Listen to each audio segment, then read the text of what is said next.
the video that your All wife right, was guys, on. She kept calling you we are George. live, so watch your P's and Q's. I'm like way close here. What's up, guys? How you doing? Good, James. How are you? I'm all right. It seems like we're waiting on George to get home. And are you guys ready? I'm ready. I always Yep. like to look at some baseball cards. Don, are you ready? I'm ready. Yeah, we got 3 people watching right now.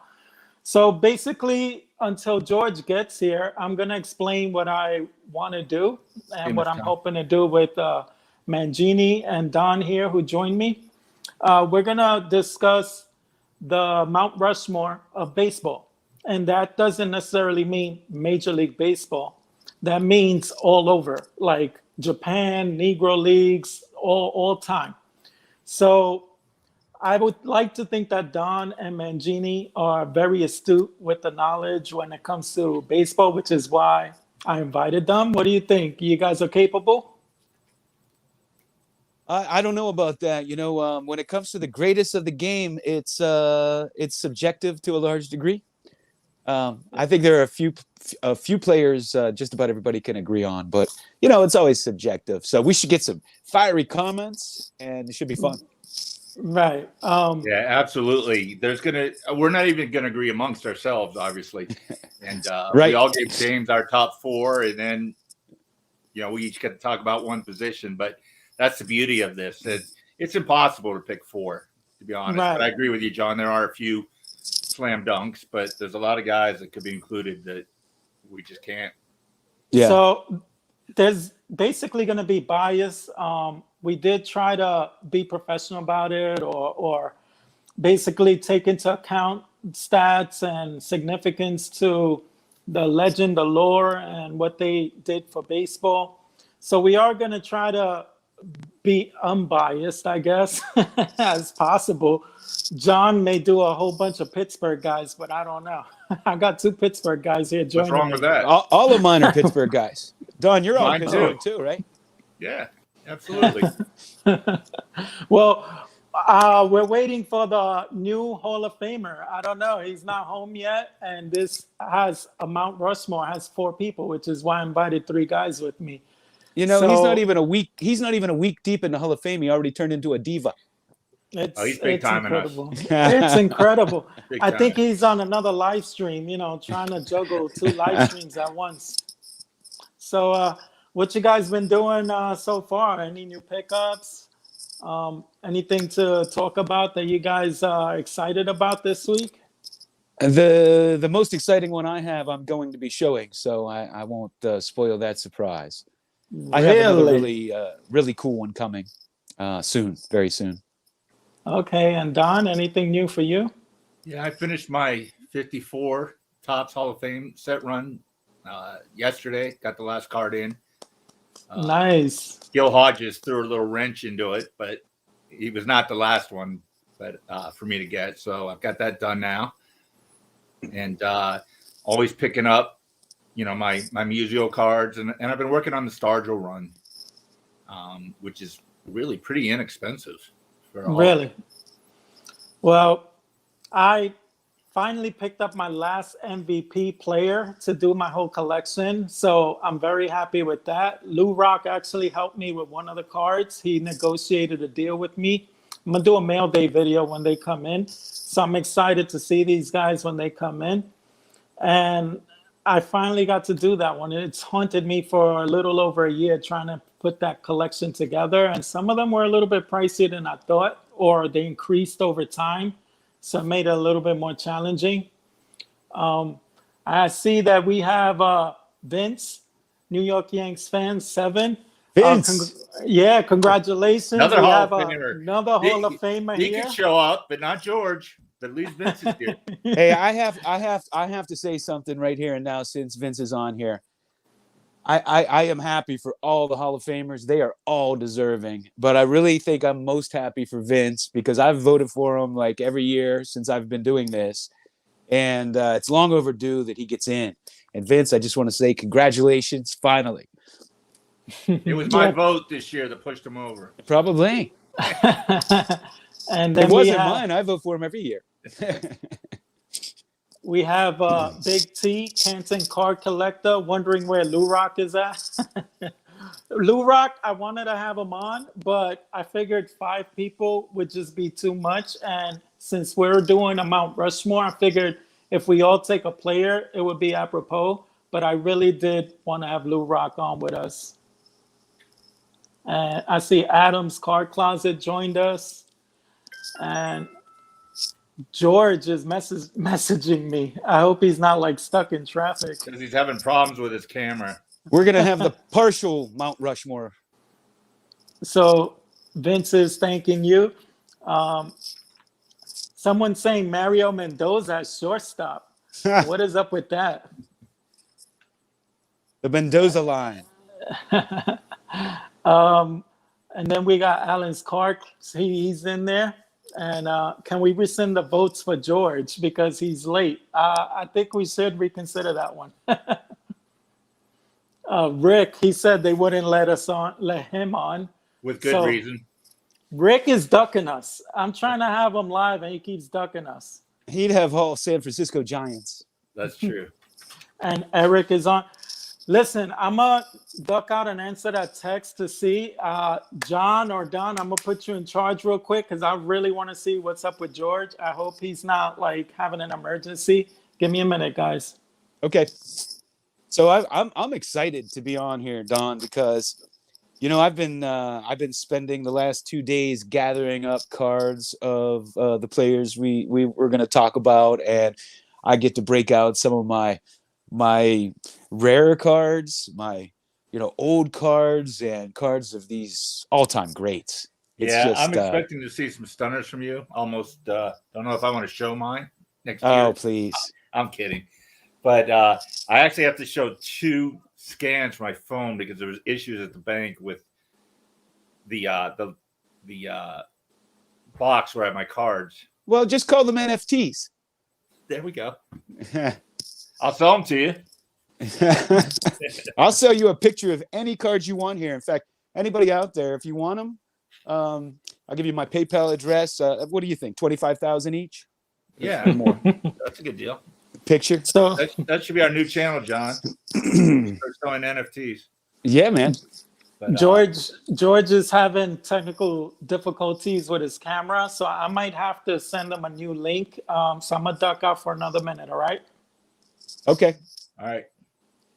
Hey, Don, while we're doing that, I might as well show some cards. Absolutely. You want to see the new? I picked up this Manny Sanguillen 1971 stadium photo. So are those the same as, I think they're called Dell's, that Dell's book? Are those the same photos? No. These were stadium issued photos. I mean, I know it's bigger, but isn't there a book with all those photos in it? Yeah, it's Dell stamps. In fact, I just showed one the other day. It's the exact same pose. That might be why you're thinking that. Yeah, they're smaller cards. Okay. And I have the Pittsburgh Pirate book, and I have the All-Star book, and then I have a lot I've been of looking at a ones few too. of those, and they're pretty reasonable. I just haven't pulled the trigger on one yet. Very affordable way to buy some great Hall of Famers. That did so that was given out at Three Rivers Stadium then? That was a those are the photo packs. They made them. Okay. They made them for several years. Some are more rare than others. I find the 71's a little tougher to find. There was another 71, 72 issue that's real nice, and those are harder to find as well. And of course, they also had the signature cards. I just showed a Clemente recently. I have an uncut sheet of those. Those when I don't know about you, but growing up in Pittsburgh, those were everywhere. Right. But because they weren't cards, they weren't, I really didn't pick them up too much. I'd pick them up here and there when I found them, but I wasn't all that excited about them. And now they're more expensive than a lot of the cards from that era. Right. From the same years. With the, I don't remember if it was Sunoco or Arco, all those portraits. It's got Maserati. Those were everywhere too. Yeah, Arco. Have you picked up any KDK8 cards lately? Well, I'm going to show one. I can't ruin the surprise yet. You already did a video on it. I know, but you know, a lot of people here might not have seen That's it true. or That's even an awesome pickup. even know of me or be subscribed. So Right. So James is going to leave it. This might just be us, John. So we can just show pirate cards all that's night. okay. I mean, I can do them all myself. I just need a little more time to gather some I know additional you cards. Well, Dude, you know, I'll take this time to show one card because I know we're going to be talking about him, and he's not on my list, and I would love to show the card. And this is the rarest card of Satchel Paige, and it's a 1961 Pittsburgh exhibit, or no, it's 62 Pittsburgh exhibit. from Kennywood Park. These were given out at Kennywood Park. There he is. Pretty rare. George. What's up, guys? We're rolling. Good to see you All guys. right. I see Rudog is there. Rudog says I'm stuck in traffic. That's pretty close. So we finally got the Hall of Famer that was acting like a diva and wanted to be fashionably late. Don and John, are we going to have a little toast for George for becoming a Hall of Famer here? We are. I have my drink ready to go. George, we salute you for getting into the Hall of Fame for YouTube. Congratulations, man. It's a pleasure having you. Congratulations, George. Congratulations. Well deserved, Salute. Welcome to the hall. Thank you, buddy. boys. Be happy here for you. I appreciate it. You know, when I woke up the morning, you know, doors started to open for me. People were smiling at me. The birds were chirping. You know, it was unbelievable. So It was like Well- a Disney movie. The value of your cards are skyrocketing now, George. It felt like last February, Don. I bet. So listen, being that it took a little while for us to get everything organized, I'm just going to jump into it. Basically, George, I already explained to the viewers that we're going to do the Mount Rushmore, and I'm going to do first base to start off with, and we're each going to elect a player, and I'm going to put you guys front and center. George, since you came in last, I'm going to start you off first. I'm going to put you in the big screen.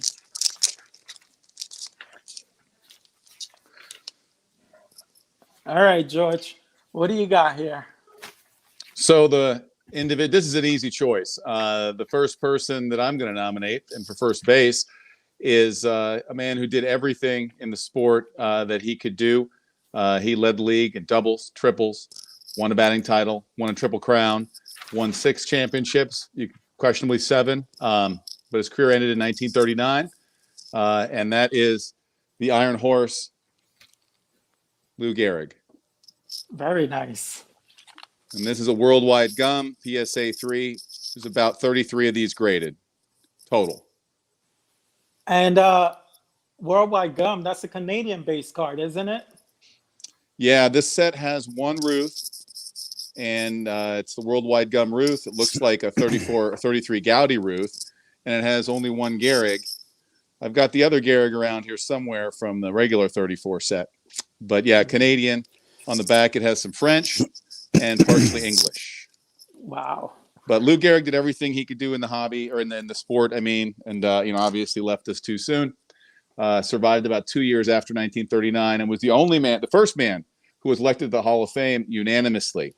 Not Wow. me. The writers did unanimously elected to waive the waiting period so that he could get right into the Hall of Fame. Wow. So that's a way to start off first base. Next, we're going to do John here. Who are you electing for the Mount Rushmore first base? Okay, so first I have to give an honorable mention, and that is to Buck Leonard. Here's a Homestead Grays original photograph, and I have Wow. his autograph down here. Very beautiful. Now, Buck Leonard, man, he had a 345 lifetime batting average. He was known to be a fantastic defensive first baseman, and I got to give a shout out to him. But in my mind, the obvious number 2 at first base is somebody they called Double X and the Beast. He had 2 nicknames. You know you're special when you have 2 nicknames. 3-time MVP Jimmy Fox. Very nice. 325 lifetime batting average, of course, over 500 home runs. And what's interesting, and a lot of people might not know this, is in 1932, he had a monster year, and he's credited with 58 home runs. But do you know that they took 2 away because of games that were rained out? And he essentially tied Babe Ruth's single season home run mark. And if it wasn't for Babe Ruth, if Babe Ruth didn't exist, this is the guy everybody would be talking about as the greatest home run king from back then. I got to go with Jimmy Fox. Very nice. Great choice. Wow, what a DeLong there. And the hits 33 keep on Wirch coming. cigar, very rare. Wow, what a showcase of double X. So are you done? I don't want to cut you off. I'm done. I'm done. That must have been just like a parade of like 20 cards there. So next, I'm going to bring up Don. And Don, I think I'm going to help you with this one, ain't I? No, I'm going to show the scan of it. But first, I considered this guy because I think we're going to tend to pick guys who had played pre-war in the 50s or 60s. 3,000 hits, 500 home runs, a switch hitter. But at the end of the day, I had to go with the guy who did play 1 year with the Pirates, 2-time MVP, played in 2 World Series, 5-time All-Star, Hall of Famer. I was very fortunate to pick this card up at a card shop that Brian Roth and Sean Tiefer did not know about, or I would not be able to have this card. Unfortunately, I was not able to get my copy of it today, so I'm going to have to show. I don't even know if it's going to work. Okay, it's not working. It is a 1941 play ball, so maybe you do need to show yours, James. But, got to go with Hank Greenberg at first base. Great choice. All right, so he's going with Hank Greenberg. I'm going to just help him out here. And that is the third choice for the Mount Rushmore first baseman, Hank Greenberg. And I'm going to go last here. All right, so we got Hank Greenberg. I'm just jotting these down. Hey, James, Yes. if I could go last on the next one, I would appreciate it. I have to go get another box of something I'm missing right now. Just say you got to do a number 2, and we'll understand. Number 1, take a number 2. All right, so we'll let him go last. I'm electing as 4th. I had a problem. I really was crossed between 2 names because I loved watching them, but ultimately I'm going to go with the Machine. And this man is still playing. I don't know if he's going to retire soon, but 3,300 hits, 679 home runs, 2,150 RBIs. He had a bad season last year, so his WAR went a tick under 100. He's at 99.6, 3-time MVPs, and a 6-time Silver Slugger Award. And he might have had 2 more MVPs in 2002 and 2003, if not for Barry Bonds. So that's how great he was. And throughout his years with the Cardinals, he averaged 325 for an average, 40 home runs, and 120 RBIs throughout all those years. He almost got 500 home runs. Wow, the Machine. So that's my 4th member that I'd like to elect for the Mount Rushmore.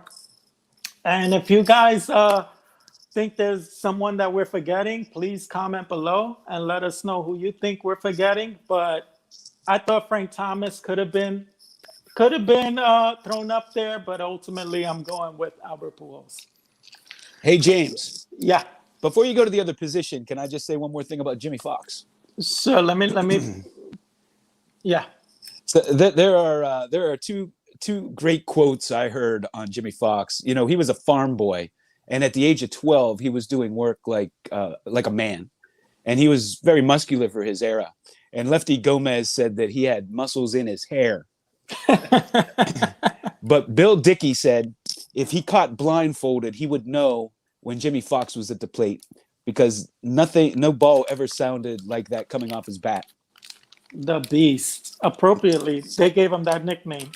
James, I see the Norwegian asked, did Musial play first base? And he did, but he spent most of his career in the outfield. So I'm pretty sure we're probably going to get around to him. Okay. One of So, the greatest. Yeah. next, we're going to move on to second base. So for second base, I'm going to have John. You're going to lead it off. Let me get this done here. Oh, sorry. All right, John. It's your turn to elect your second baseman for the Mount Rushmore. Second base is a no-brainer for me. I got to go with the guy who batted over 400 3 times and has the highest batting average in the 20th century at 424, and that's Rogers Hornsby. Nice. Second all-time lifetime batting average, just behind Ty Cobb. Got this beautiful Willard's chocolate here. Oh, very nice. That is great. Got all kind of Rogers Hornsby, one of the greatest players to ever live. And I think Ted Williams had him number 3 on his top 20 greatest hitters list behind Babe Ruth and Lou Gehrig. Oh, look at that. Very beautiful. Is that it? That's it. That is a ton for Rogers Hornsby. I haven't seen so many Roger Hornsbys in my life. But George is back. Are you ready to go second, or you're putting stuff in order? If you could just give me a minute, maybe one of All you right. guys could go, and I'm more than happy to go after that. I'm going to go next. Thank you, John. All right. So at second base, I was having a conundrum. I was actually crossed between a few names. So I'm going to give up a couple honorable mentions. One of them is Nap Lajoie, who got into a few batting title duels with Ty Cobb. The only thing about him is that his defense was a little bit lacking. And then another one I'd like to give honorable mention to is Roberto Alomar, probably one of the best second basemen I ever witnessed playing. And then there came down to Eddie Collins, Cocky Collins, who is known for having one of the best IQs, a speedster. His WAR is actually 124.4. He has 3,300 hits, lifetime average of 333, 6-time World Series champion, MVP in 1914, and led the league in stolen bases 4 times. But ultimately, I'm going to lay him down to this man right here, and that's Mr. Joe Morgan. I have to go with Joe Morgan because ultimately 10-time All-Star, won the MVP in 1975 and 1976, and was also part of the World Series team that year. So in the World Series team, he led the team in MVP. So why not go with this one? And then every time that I looked up anything to do with second basemen, he was always top of the list. So I can't think that everyone else is wrong. So I'm going with Joe Morgan here. And Don, I'm going to go with you next. Okay. Just to give George a little more time. Okay. The guy I selected was an MVP, an All-Star, 6 times, Hall of Famer, won the batting title, was a member of the 1935 World Series, nicknamed the Mechanical Man. There we go. Charlie Gehringer. Very nice. Great. And we also have the boy, I'm having a hard time with Claire tonight. Great player. Oh, that's beautiful. Beauty. That is beautiful. That's a 33 Gaudi. So that was my choice for second base. That was a 33 Gaudi, right? Correct. Wow, what a beauty. There we go. Can't argue with the Mechanical Man. I love Charlie Gehringer. And George, are you ready? I'm going to put you front and center here. I am ready. Well, I'd like to give an honorable mention. I'm not going to show a card, but to Rodney Cline Carew, 7 batting titles. Along with Joe Morgan at that time, kind of a golden age of second baseman. in the 70s. And, those two guys set the bar. But I understand Morgan was the engine of the Big Red Machine, like you guys were pointing out. So my pick for second base is going to be somebody who is won a Rookie of the Year, won an MVP, won a World Series, and was kind of the engine of the Brooklyn Dodgers. And more importantly, the influence that he had in our sport can't be overstated. Very So nice. it's going to be Jackie Robinson. Got a few to show off here. Oh my God! Look at that beauty. This is a marked one. It's a 1MK, and it's hard to see it, but on the back it says 42. That's the mark. This is another really rare one. It's a 48 blue tint. That's Jackie cool. Robinson. There's about 4 higher than this. Wow. And it's a strip card. And then I know John was showing a rare Satchel Paige card, and he has also a rare card in this set, and so does Jackie. This is a beat one, Retrado, 1967 wow. Venezuela. But I think Robinson's influence obviously can't be overstated. Here's a 53 Canadian Exhibits, Jackie Robinson, red tint. I could just talk ad nauseum, but I understand other players might have better careers, like Hornsby or Morgan, but I think influence-wise, I'm taking Jackie. And that's the thing, like, it's not just stats. We're making a Mount Rushmore on basically the legacy and what they meant to baseball. And it doesn't necessarily have to be Major League Baseball. It could be Japan or Negro League. So everything can be taken into account. So I definitely think Jackie Robinson is definitely part of that Mount Rushmore. And I think it's undisputed when it comes to that. So with that being said, we're going to move on to third base. And I think, Don, if you're ready, I'm going to put you in for third base. Okay, there were so many choices at third base. And ultimately went down for me to the guy who I felt was the all-time best third baseman fielding-wise. Again, another Hall of Famer, which I think all my choices will be. MVP, 18-time All-Star, 2-time World Series champ, World Series MVP, All-Star MVP, and 16 Gold Gloves. And how can you not go with Brooks Robinson? The human vacuum. That's right. I love this card of his. It's one of my favorites. Me too. Pick it up. Just a great choice. So maybe not the best hitting third baseman of all time, but no one fielded the position like he did. Right. And John, I'm going to have you up next after Robinson. Who do you think should be next up for the Mount Rushmore third baseman? Well, James, I have a hard time with this because I have a tie.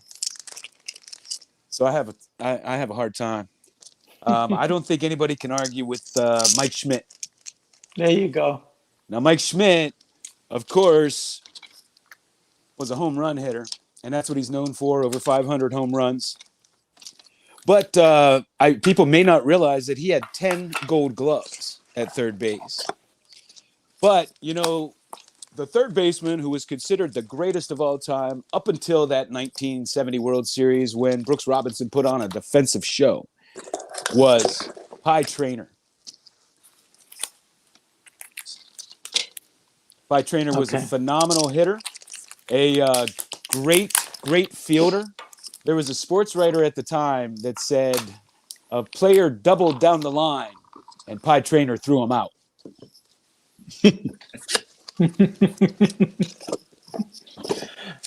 Very beautiful.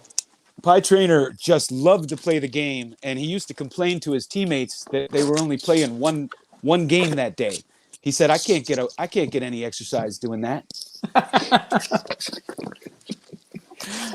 Pie Traynor one season only struck out 7 times the whole season.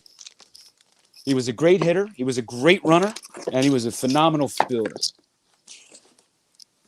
Wow. Beautiful. So is that it? You're done? That's it. I got to ask because I don't You told me to keep it off. brief. All right. We could go all night. I'm going to go next. So let me put myself up here. And for third base, I'm gonna elect, and this should make Adam happy. I'm gonna go with the man right here, Eddie Matthews. Eddie Matthews, part of the 500 home run club. He had a 96.1 WAR, 512 home runs, 12-time All-Star, 2-time World Series champ. I mean, what else is there to say? He was the cover boy of the first ever Sports Illustrated. That is quite an honor for me to say. So that's the greatness of Eddie Matthews. And lastly is George. Well, I want to also just mention something with John mentioning Pie Trainer. A lot of our education as young baseball fans is through baseball cards. And I can remember my friend's older brothers having this 1976 all-time great set. And I know that you guys know about that. And, it had Cobb was in center and Ruth was in right. And the third baseman on that set was who? Pie Trainer. Pie Trainer. That's how I learned about a lot of those old players. Mickey Yeah, Cochran and that was in that set. Brooks Robinson was ending his career, at that point. Brett and Schmidt it's just started. So Yep. I totally understand the Pie Trainer selection. I'm going to go with, I have two guys. They're obvious guys from when I was growing up. And you guys were growing up. We have Mike Schmidt, of course. John already mentioned him. It's hard to understate that, like, Mike Schmidt's greatness. 3 MVPs.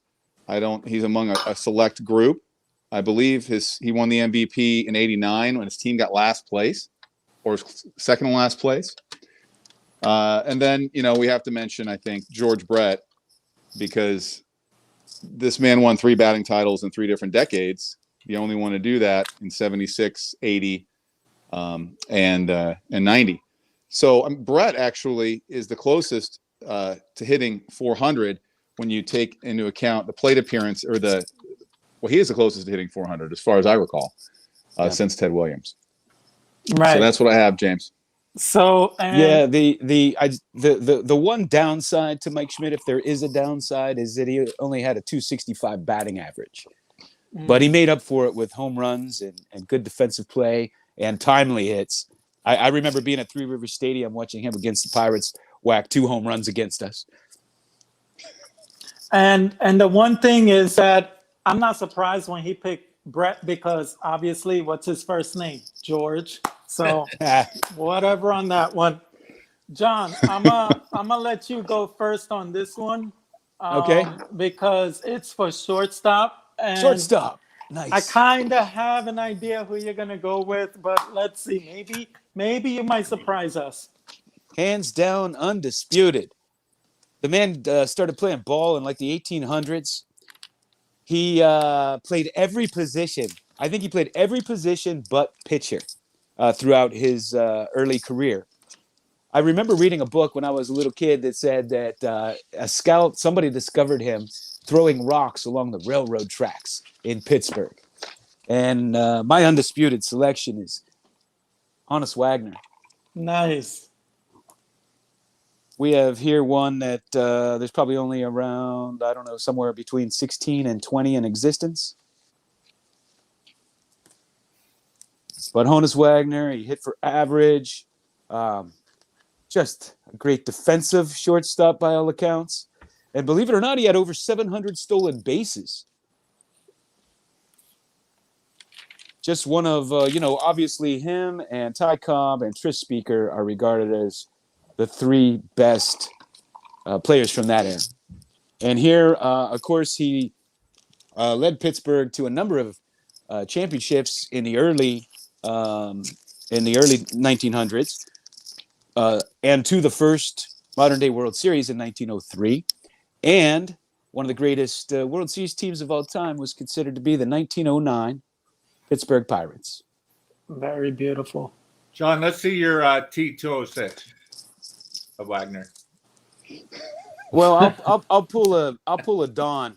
You know what? I couldn't get to my safety deposit box.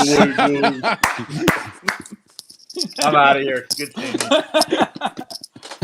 I just saw one of the comments, and Ron Perry thought that we didn't put Mike Schmidt in there. No, honestly, John already had Mike Schmidt, what George was doing, he was just giving him his own opinion on how great he was. But because John already picked him, George went with someone else. And So if I had to pick one, Schmidt or Brett, I would. It's painful, but I'd take Mike Schmidt all day. yeah, Yeah. right. Both wonderful players, but Mike Schmidt stands alone to me. Well, Don, I'm gonna put you up next for shortstop. Who do you got? All right. So for shortstop, I went with a guy who was doing things that was unheard of in the 50s and 60s for shortstop. And that was a big guy hitting home runs. Two-time MVP. How many times was he an all-star here? 14-time all-star. Finished his career at first base. But let's play two, Mr. Cub. Luke? So with Ernie Banks. Very nice, Yeah. Mr. Yeah, Sunshine. Come here.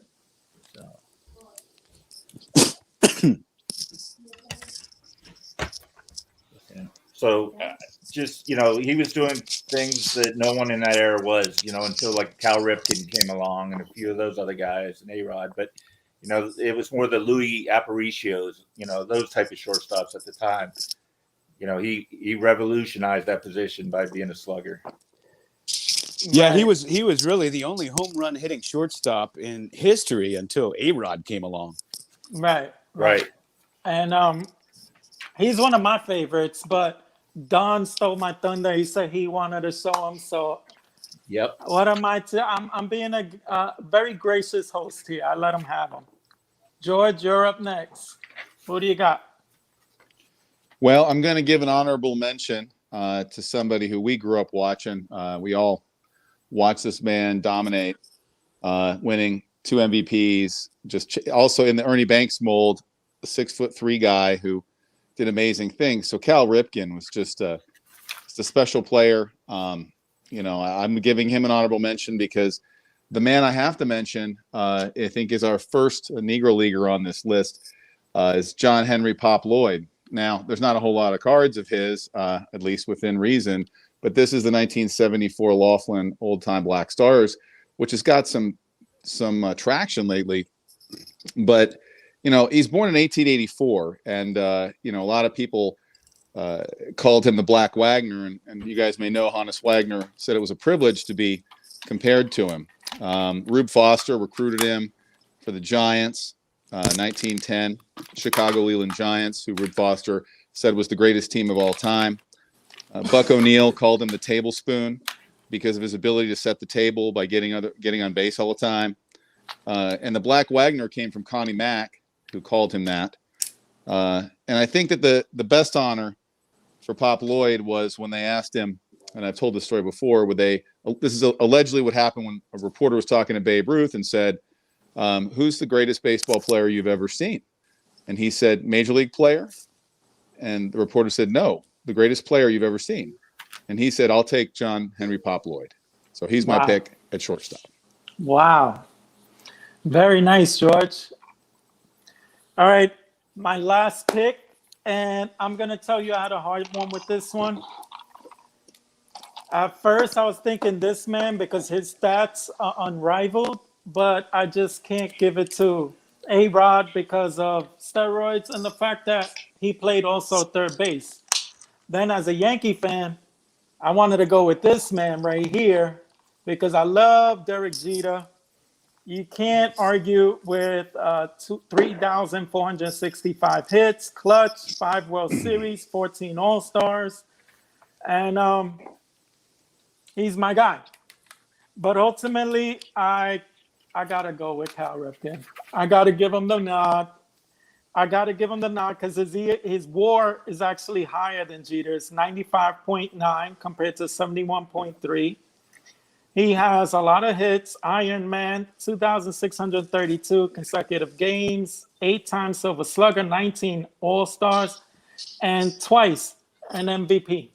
So Cal Ripken is my last elect for the Mount Rushmore of shortstops. Sorry, Derek, you're still my guy, but I got to go with Cal Ripken. It pains me to say it. All right, I'm going to sob a little bit on the side, so I'm gonna let George go now with left field. Who do you got at left field, George? Well, for me, this was an easy one.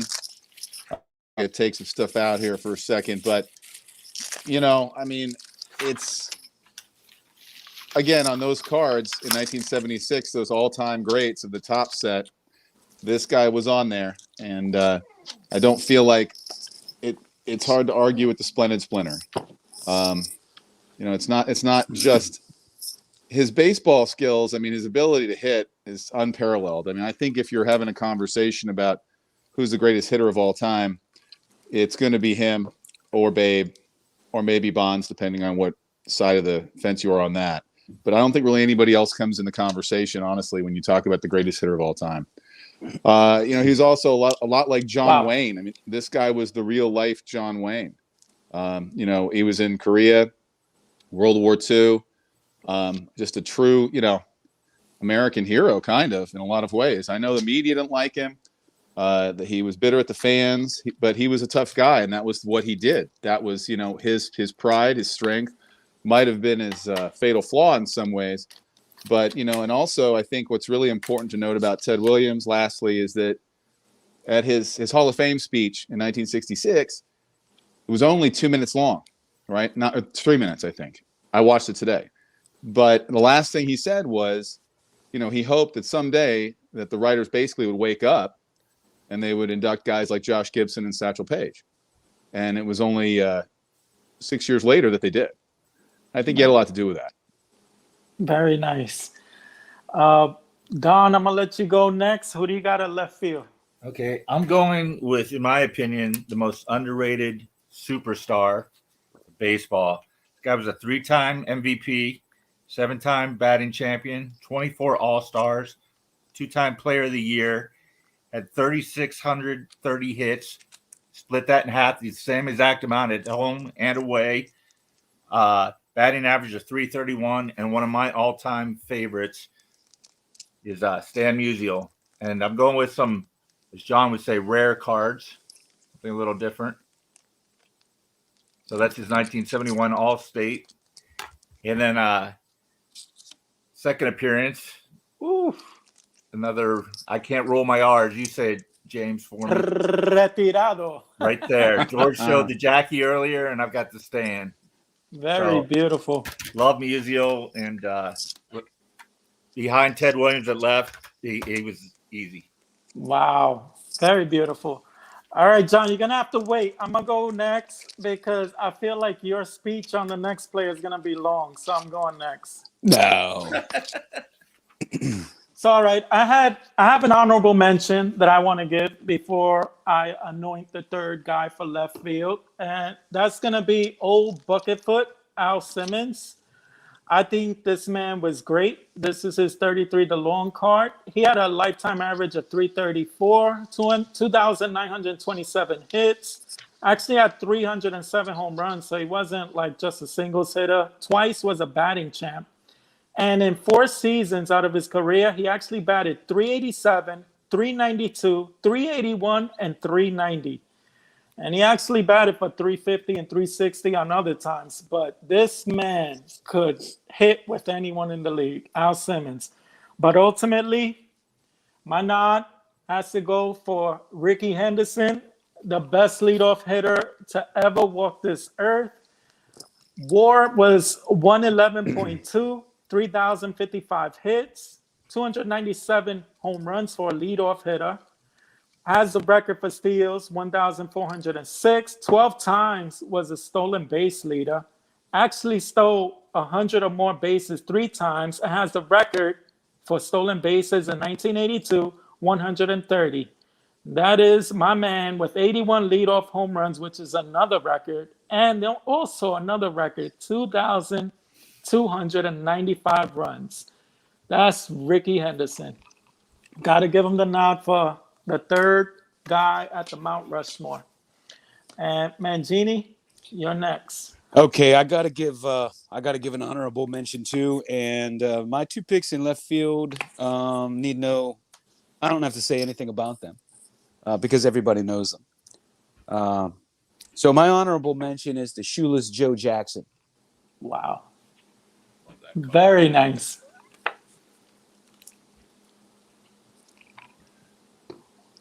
Woo!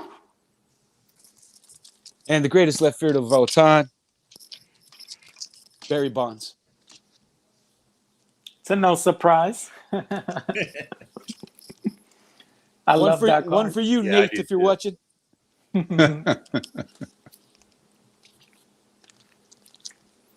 Very beautiful. No parade. That's it. 2 cards of Bonds. Oh my God, we'd be here all night. Come on. All right. In the modern era, guys have 4,000 cards. So All right. So we're gonna move over to center field, one of the more prestigious fielding positions. And George, since you're prestigious with the new Hall of Fame of YouTube, I'm gonna let you go first here. Well, thank you, buddy.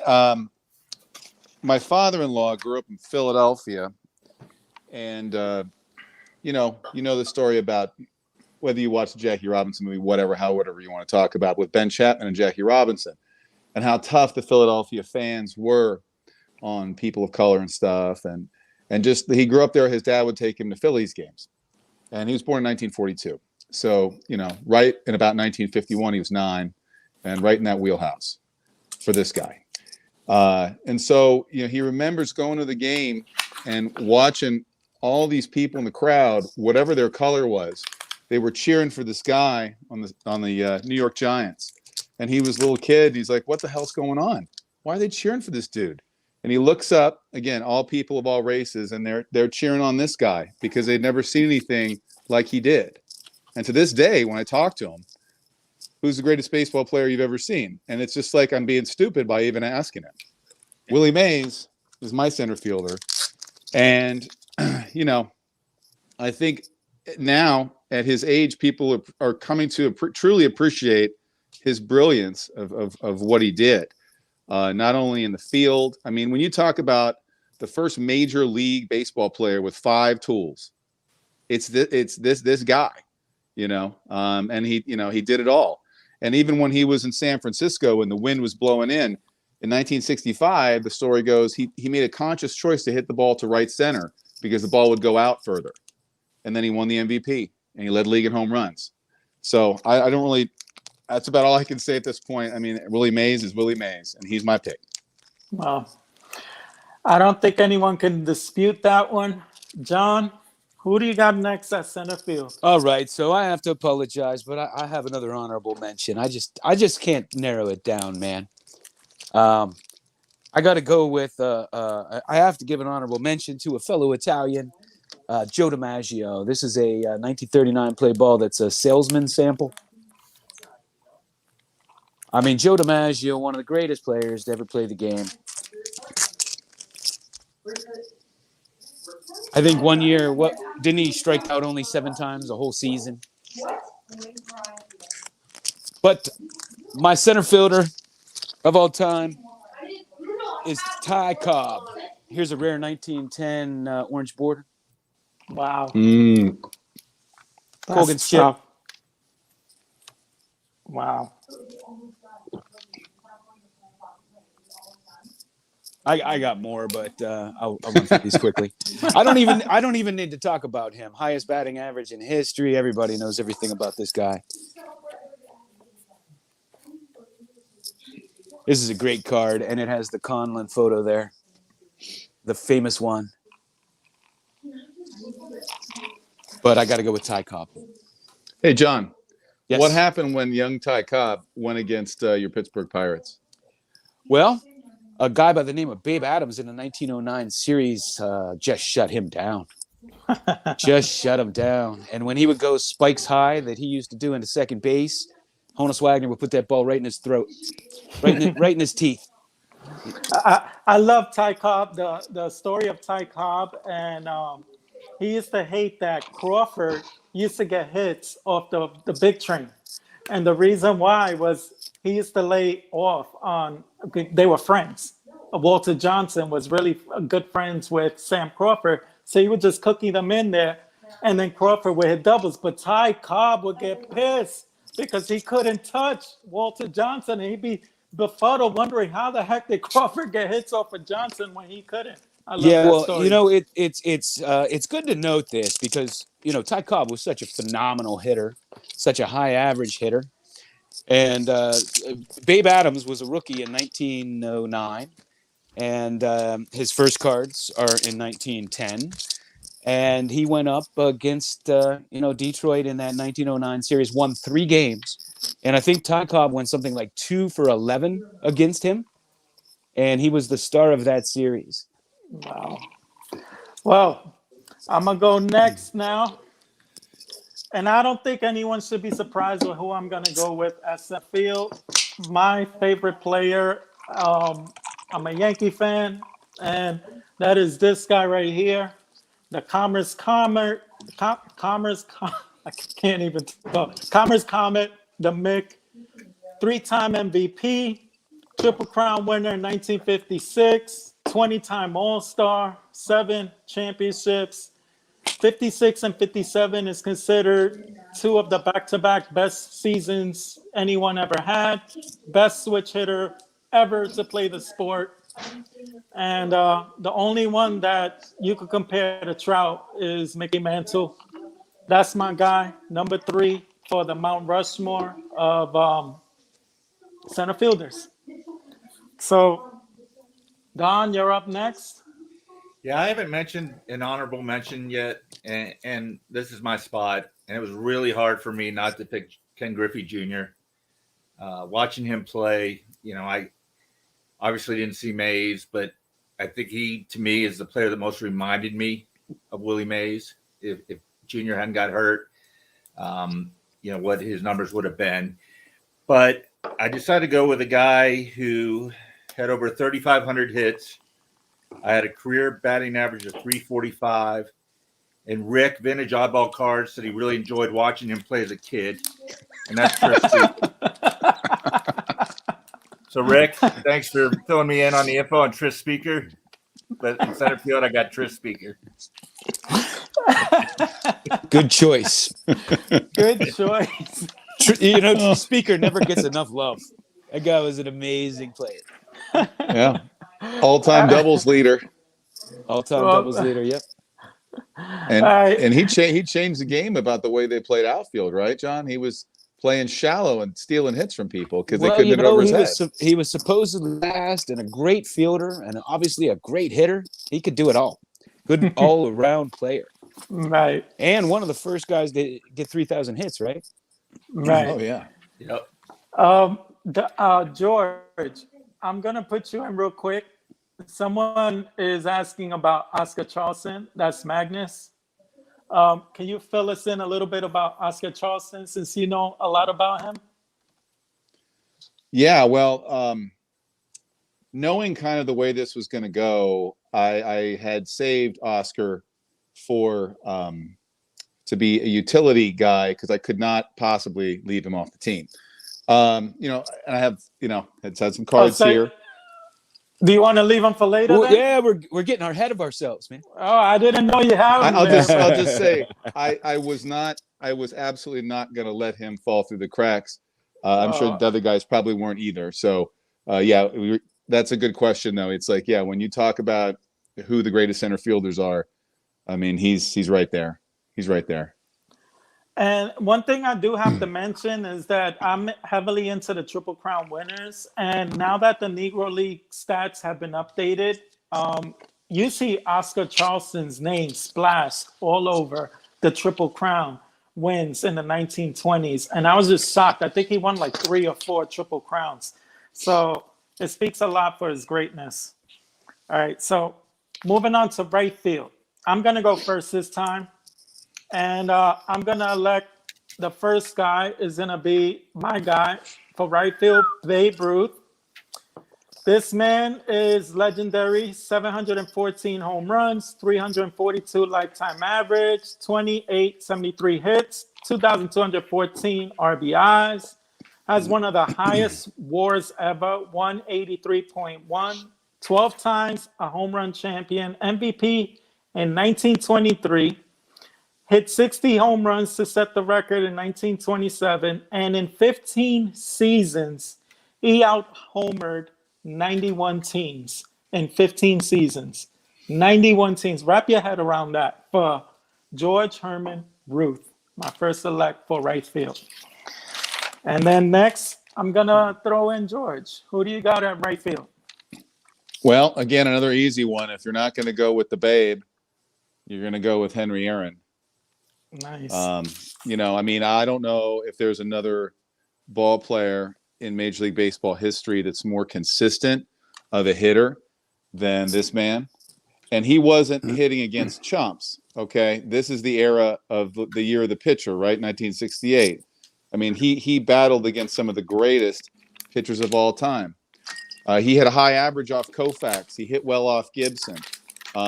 Mays would even acknowledge that, he's probably a better hitter than he was. Henry always said that he was better than Willie at hitting, and he knew it.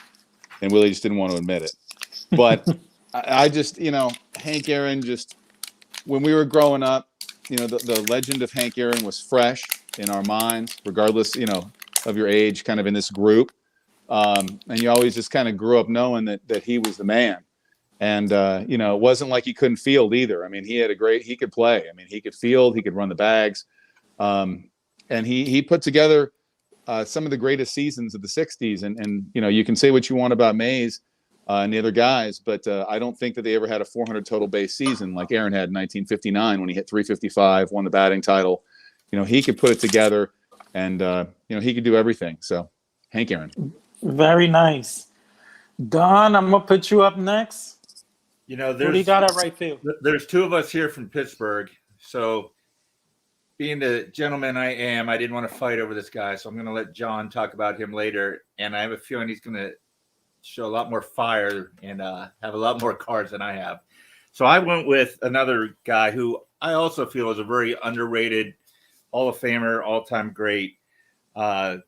This guy was a two-time MVP, Triple Crown winner, World Series MVP, All-Star MVP, 14-time All-Star winner, Rookie of the Year, Gold Glove winner, only man to win MVP in both leagues, first African-American manager in the American League and National League, and that's Frank Robinson.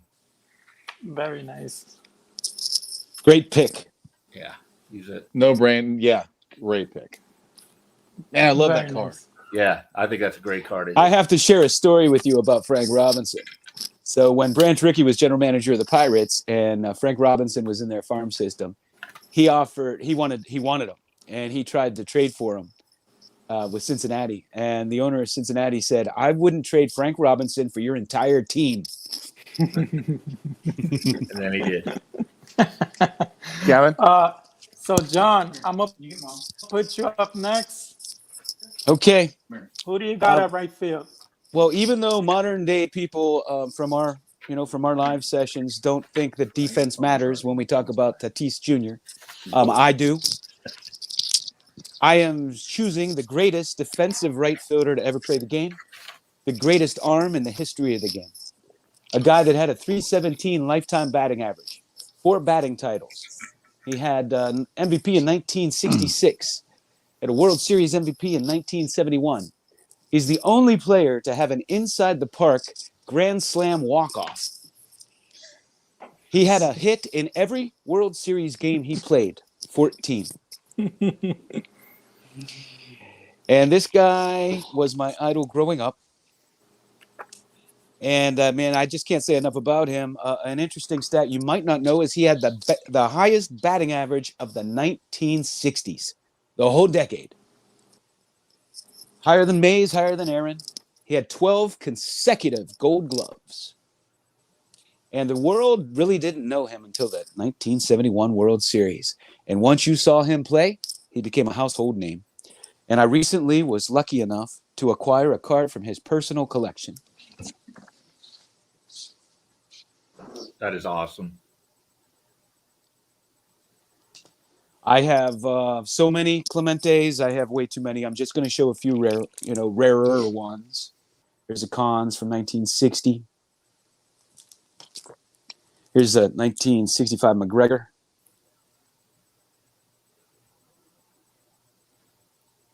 And here's a very rare Rawlings photograph, advisory staff. And here's an IDL drugstore. And if you grew up in Pittsburgh, every company issued cards for the Pirates, and especially Clemente. I need the charger. He was known as the Great One long before Wayne Gretzky. Roberto Clemente is my man. He had So it looks like 3,000 James hits, and he had a few years left in him, too, when he passed away. So who knows? Wow. Thank you, John. I need to add, he was the first great Latin player. Oh, there and you is go. obviously not only a god in Pittsburgh, but a god among Latin players. And wasn't it Ruben Sierra who took his number? Yes, definitely. He's the pride of Puerto Rico. Hey, John, for people who don't know out there, you sent us an article the other day about him potentially being a Dodger and what happened and how it slipped through their fingers. Can you expand on that a little bit? Well, I don't really know the whole story, but he was in the Dodgers farm system, and they had such talent in the outfield, they were hiding him out in Montreal. And when Branch Rickey came over to the Pirates to be the GM, he knew about Clemente, and he went and grabbed him. Right. So, Don, I'm going to put you on next. We're going to start off with catcher. Who do you got at catcher? Plug. Find a plug. So many good catchers, but this guy, 2-time MVP, 14-time All-Star, 10 Gold Gloves, Rookie of the Year, World Series MVP. It's okay. I'll just won 2 World Series. And this card of his, I love even more than the rookie card. I think it blows the rookie card away. And that's Johnny Bench. Very beautiful. One of my favorites as a kid growing up. Other card that I think is great is. If you ever seen pictures, he can hold like, I don't know if it's 6 or 7 baseballs in one hand. His hands were just massive. Right. Hey, Don, I had that bench card and I was. Which one? If you could hold the 73, if you could hold it up, somebody commented on one of my videos and I just thought about it. I never looked at it. If you look at the card, the dudes in the dugout there, Bench is running full speed to catch this ball, probably run like 25, 30 feet, full speed. And those dudes in the dugout are totally calm. They're not moving out of the way. Looks like they have Giants uniforms on. Yeah, they're not moving like he's going to crash in the dugout. They're like, he does this all the time. Right. And we're just going to sit here and chew our tobacco. Thank you, Don. I'm going to go next. And first, I want to give an honorable mention. I want to give an honorable mention to Pudge. I'm not going to elect Pudge, but I do believe he's worthy of being considered as a Mount Rushmore with his defense, one of the best defensive catchers to ever play the game. Plus, he was a great offensive player, but ultimately, I'm going to go with Yogi. That's who I'm electing for my catcher of the Mount Rushmore. 285 lifetime average, 358 home runs, 1,400 RBIs, 18-time All-Star, 10-time World Series champ, and also the MVP in 1951, 54, and 1955. That's Yogi, most lovable guy in baseball. Next up, I'm going to throw in John. Who do you got for catcher? My guy was a Negro League player. He was a 3-time MVP. Funny story. So there was a rumor after Branch Rickey signed Jackie Robinson, and before he announced it, he was interviewing other Negro League players. He had his eye on a lot of them. And he went with Jackie Robinson because one of the reasons that he went with him is because he had a college education, and that was one of his prerequisites. And the guy I'm about to say didn't have that, so he wasn't signed earlier. But one of the first Negro leaguers to play in the major leagues. And when Branch Rickey, so the rumor was that when he was interviewing these guys, he put out kind of a rumor that they were starting a Brooklyn Negro League team, so as to not alert anybody what was going on. And he wanted to sign this guy to a contract with the Dodgers. But because of a miscommunication, this guy thought he wanted to sign him to, excuse me, he wanted to sign him to a Negro League contract, and he already had, he was already playing and he turned Branch Rickey down, and so he ran into Jackie Robinson, and he was telling him about it, and Jackie Robinson said, "Are you sure he meant the Negro League Dodgers?" And he went scrambling back to Branch Rickey and couldn't sign up fast enough. And that is Roy Campanella, another fellow Italian. And I just have three, I have a bunch of his cards, but I have three more rare ones to show. The 1950 Drakes, the 1954 Wilson Franks, and the Stallmeyer. These are real rare. I want one of Wow. those so bad. Beautiful. Is that the same image of the Bowman? Yeah. Yep. It looks just like it. But, Roy Campanella was he just enjoyed life. He was very happy-go-lucky. And, Jackie Robinson was more, stood by principles more, I guess I could put it that way. And so, like, one time they were down in Florida, in Miami, and they couldn't get served where the team went. And so somebody brought food out for Roy Campanella and Jackie Robinson. And Roy Campanella just sat on the bus and ate it, and Jackie Robinson refused to eat it. So Roy Campanella and Jackie kind of butted heads a bit because Roy Campanella just felt like he should be appreciative to be where he was. He was making great money, and he bought a boat and a house, and he just felt like, he was appreciative, where Jackie Robinson stood for more. But Roy Campanella, because of the way his nature, I guess the young players coming from the Negro Leagues looked more to him actually as a mentor. And late in his career, after his car accident, when he was paralyzed, he was a coach for the Dodgers, and the young players just really looked up to him and could relate to him. I just thought I'd add that. Wow. Great story. George, I got you last here. Who do you got for the last face of the Mount Rushmore of catchers? Well, just to piggyback real quick off John, I've heard a lot about that about Campanella, and just his disposition was such that like it really helped the Dodgers. Really, like because you had these guys with these different personalities, and he as the catcher, I think the catcher is kind of like the drummer in the band. The catcher needs to it binds everybody together, and I think that's I just have heard the same kinds of things.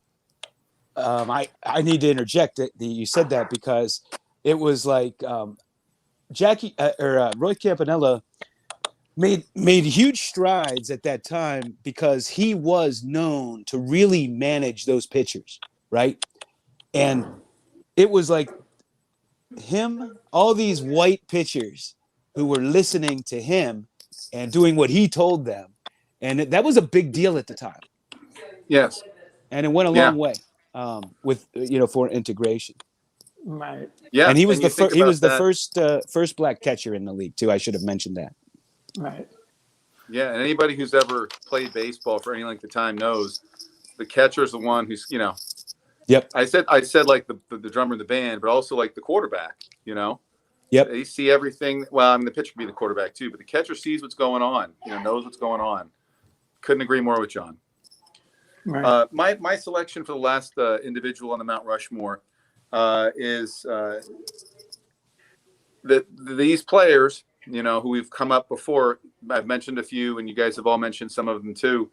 It's so hard when you can't just look at numbers and you can't just say, well, this guy had 45 home runs. This guy had 60 home runs. When you look at these guys from the Negro Leagues, it's really like you're trying to piece together this puzzle that, regardless of all the research and we have in the modern world, it's so hard to do. And people who saw these players passed away. But the player that I'm going to pick is Josh Gibson. And for me, he's an absolute no-brainer. And I think what is important, like you mentioned, James, about seam heads and the Negro League stats being incorporated. Josh Gibson from 1930 to 1946, catcher for Homestead Grays, Pittsburgh Crawfords, other teams, the General Trujillo team that Satchel Paige put together to go down there. Josh Gibson had what they have is 3,870 at bats, 239 home runs in 913 games, 366 batting average, 1,046 RBIs. Anyway, so going through this, just looking at this today, Bonds had, or I'm sorry, not Bonds, Josh Gibson per at bat, Major League history, Babe Ruth has the highest RBI per at bat at 26, at 26.35 percentage of the time he got an RBI. Josh Gibson's 31%, a higher percentage than Ruth, Gehrig, and Greenberg, who have the highest percentage of the ability to knock in RBIs based on their hits. His batting average lifetime was 366. Cobb's batting average was 367. Home runs. Bonds hit a home run every 3.91 games. Gibson hit a home run every 3.82 games. So Wow. you can see that Josh Gibson was an all-around unbelievable hitter. And this is a Topps Tier 1 from 2016. I thought, it's a relic card, whatever. They chop up a lot of stuff. But I was looking on a PSA magazine about 2 years ago, and there was a guy from the Negro League Museum, which is basically saying that these cards come from one of the only 2 bats that Josh Gibson that have been authenticated, which is why I guess it cost more than a few bones, but at the time it didn't. But anyway, so when you talk about catchers, all-time catchers, I think you have to put him in there. I think you have to look at what people said about him. Bill Veeck said, no offense, James, Josh Gibson was at minimum 2 Yogi Berras. Buck O'Neil said he was the greatest power hitter he ever saw. Satchel Paige said you look for a weakness in him, and while you're looking, he's liable to hit 45 home runs. So my pick is Josh Gibson. There's a bunch of other quotes, and I think this is telling too. This is a quote from Barry Bonds. Barry Bonds on breaking the home run record. Quote, "No, in my heart, it belongs to Josh Gibson." He's my guy. Wow. Beautifully said, George. And I just want to reiterate, this isn't like a rankings. This is basically 4 players that should be as the all-time greatest in their position. So we're not stacking them who's first, second, third, or fourth. Josh Gibson may be the best catcher who ever lived. But I don't take no offense to it, George, being that he's two Yogi Berras is 1 Gibson. That's amazing. So we're going to move over to left field. I guess since I'm on, I'm going to go first. And I'm going to elect a left-handed pitcher that basically had the name of Lefty Grove. So that must speak volumes for how great he was as a lefty. 300 all-time wins, 306 lifetime ERA, 2266 Ks, MVP in 1931, twice a Triple Crown winner in 1930 and 1931. And may I add, he led the whole majors for Triple Crown in those 2 years. And twice was a World Series champ, 9-time ERA leader. I mean, I could go on and on. Lefty Grove for me should be on that Mount Rushmore. And next up, I'm going to have George. I'm going to go with you next. Who do you got for left-hand pitcher? Well, I'm looking. I got to find the card, but I want to talk about like Lefty Grove. Brian Kenny, Saber Brian Kenny, who for a long time I was not fond of. He was doing a ranking and stuff, and he had Lefty Grove as the number 1 pitcher of all time, left or right-handed. And he put up all these numbers about why he thinks this is, the era he played in, the hitters that he went against, the teams he played on, the Philadelphia A's with Al Simmons and Jimmy Fox, and just awesome teams that would beat the Yankees, Anyway, my pick is Sandy Koufax, left arm of God. And this is a card actually I got in a trade recently with Ken's Cardboard. Ken and I did a trade, and he got a Jackie Robinson off me, and I picked this up. But anyway, Sandy Koufax, I understand the longevity is not there, but 3 Triple Crowns, phenomenal performances in the postseason. It was short-lived, like in Ken Poznansky's book, Baseball 100. He's kind of a symbol for the star that burns out quickly, but he did everything he could, at least with what he had at that time. And just, it's amazing the strikeouts. And again, he wasn't pitching against chumps. He Right. was pitching in the You National know what? League in the 1960s against some of the greatest hitters of all time. Yeah. I just want to say, when it comes to longevity, like if we're putting together an all-time team, like if you're putting together the greatest at every position, do you really care if they've been in the league 20 years?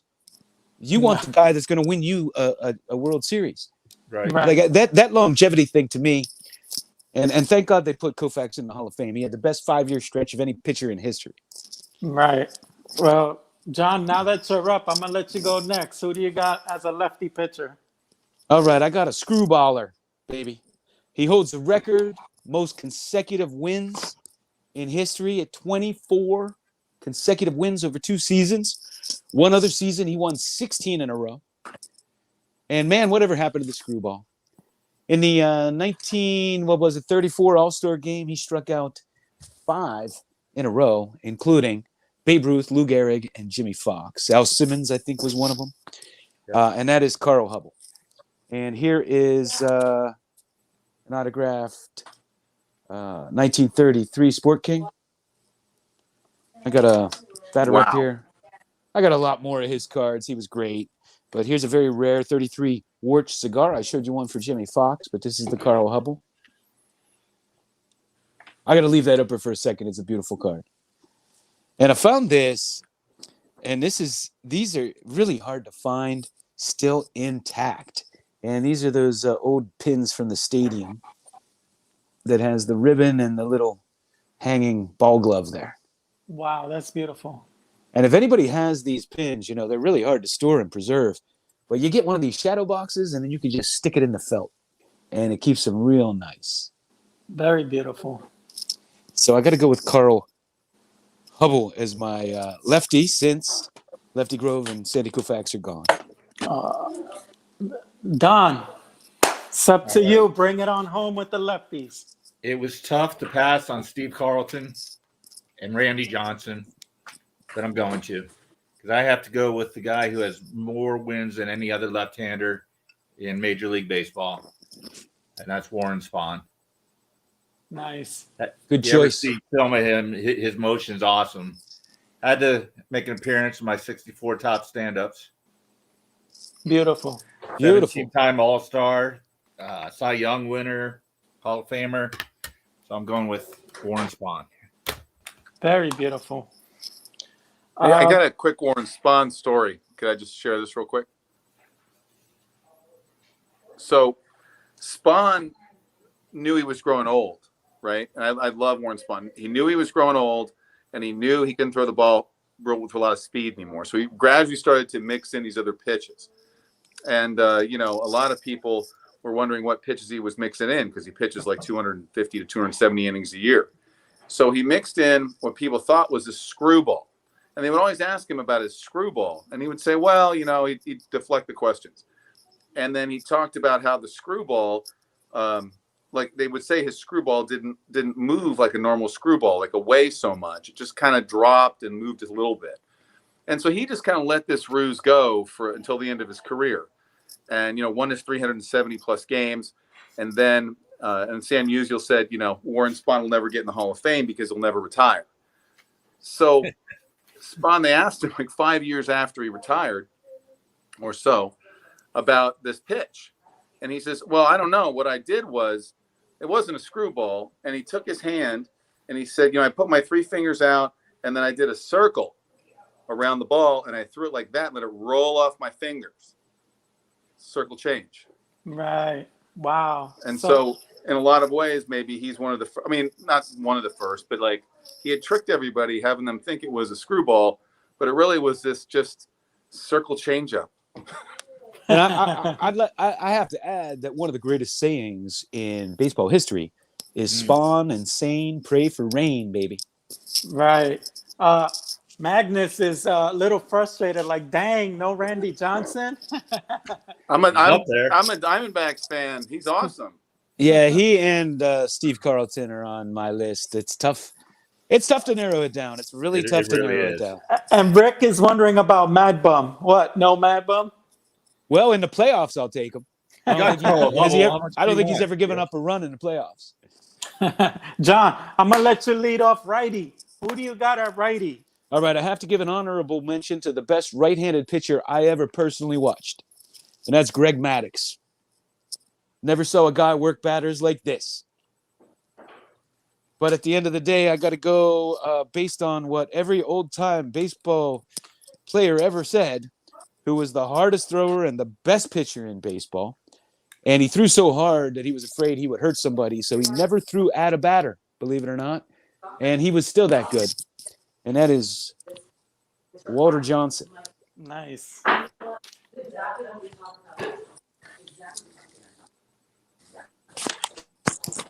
The big train.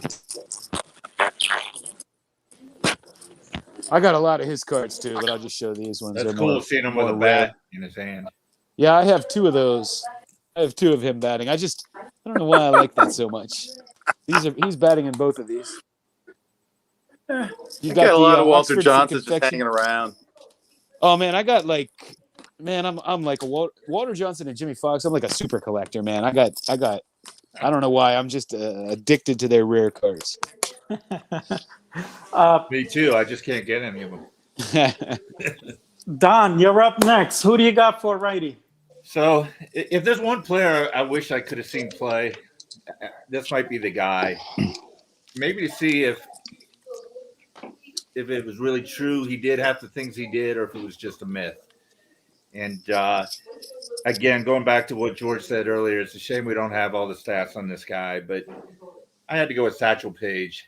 Nice. And this card's actually from Dave Blue Jacket 6. Him and his dad made this set based off the 53 Bowman.